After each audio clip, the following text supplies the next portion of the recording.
સુરતમાં સ્વામિનારાયણ પંથકના લંપટ સાધુઓનો વિરોધ કરવા માટે હરિભક્તો બેનર સાથે રસ્તા ઉપર ઉતર્યા હતા। સ્વામિનારાયણ સંપ્રદાય બાળકો સહિત મહિલાઓને થઈ રહેલા શોષણની સામે સિદ્ધાંત હિતરક્ષક સમિતિ મેદાને ઉતરી છે। ત્યારે આ સમિતિ દ્વારા સંપ્રદાયમાં પેસી ગયેલા લંપટ સાધુઓને બરતરફ કરવાની માંગ સાથે રાજ્યભરમાં વિરોધ પ્રદર્શન થઈ રહ્યું છે। ત્યારે સુરતમાં પણ હરિભક્તો રસ્તા ઉપર ઉતરી અને હાથમાં પોસ્ટર લઈ અને પ્રદર્શન કરતા જોવા મળ્યા હતા।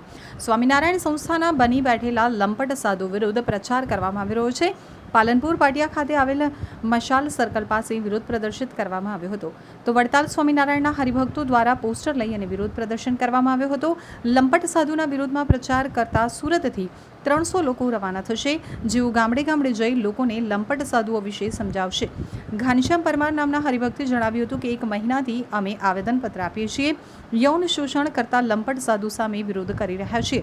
અમારો અવાજ દબાવવા માટે ફરિયાદ કરવામાં આવે છે।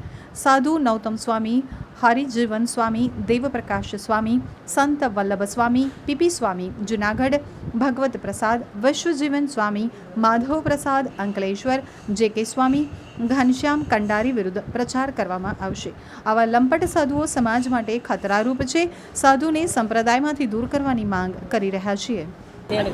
વિરોધનું કારણ સ્પષ્ટ છે કે છેલ્લા 1 મહિનાથી સ્વામિનારાયણ સંપ્રદાયના કહેવાતા કલંકિત લંપટ સાધુઓને હટાવવા માટે સત્સંગી હરિભક્તોએ જે આવેદનપત્રો આપી અને મૂળ મંદિરના જે વહીવટકર્તાઓની સામે માંગણી મૂકી છે, એ માંગણી સંતોષાણી નથી, કોઈ પગલાઓ ભરાણા નથી અને ઉલટાના હરિભક્તોને એની લડાઈ, એમના અવાજને દબાવવા માટે ખોટી એફઆઈઆરો કરી અને હરિભક્તોને દબાવવાનો પ્રયત્ન કરી રહ્યા છે। એટલે હવે સમાજને જાગૃત કરી, સનાતન ધર્મ, હિન્દુ ધર્મના લોકો એને સૌને જાગૃત કરી અને આ સંતોને સંપ્રદાયમાંથી દૂર કરવા માટેની લડાઈ એ આ વિરોધનું મુખ્ય કારણ છે।